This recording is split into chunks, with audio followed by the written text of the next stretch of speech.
নমস্কার বন্ধুরা, আমাদের চ্যানেলে আপনাদেরকে স্বাগত জানাই। যারা চ্যানেলটিকে প্রথমবার দেখছেন তারা অবশ্যই চ্যানেলটি সাবস্ক্রাইব করে নেবেন, বেল আইকনটি দাবিয়ে দেবেন যাতে চ্যানেলে দেওয়া সকল ভিডিওর প্রথম নোটিফিকেশন আপনাদের কাছে পৌঁছে যায়। তো গতকাল 22শে মে আপনারা দেখতে পাচ্ছেন আপনাদের সামনে স্ক্রিনে অডিট থেকে, ফাইন্যান্স ডিপার্টমেন্ট থেকে একটি নোটিফিকেশান জারি করা হয়েছে। ব্যাপারটা কি? Submission of vacancy status report by 3rd June for filling up the vacant post. আমরা জানি যে গভর্নমেন্ট অফ ওয়েস্ট বেঙ্গলের আন্ডারে কিন্তু নিয়ার অ্যাবাউট প্রায় 6 লক্ষের মতো কিন্তু সিট ফাঁকা পড়ে আছে প্রায়।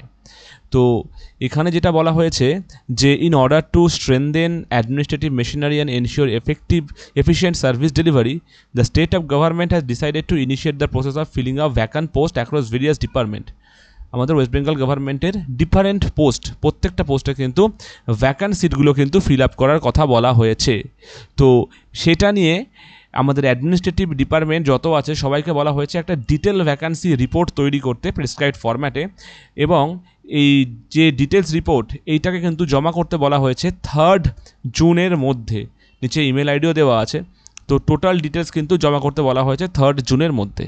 লাস্টে দেখুন কী লিখেছে, please this may be treated as very urgent and important. এই গোটা ব্যাপারটাকে কিন্তু আর্জেন্টলি এবং ইম্পর্ট্যান্টের কথা বলা হয়েছে। তো সরকার অলরেডি কিন্তু এর আগেও ঘোষণা করেছিল যে সম্পূর্ণ ভ্যাকান্ট পোস্ট যতগুলো আছে ওগুলো ফিল আপ করা হবে। অলরেডি কিন্তু সেটা নিয়ে আমরা একটা নোটিফিকেশান দেখতে পাচ্ছি।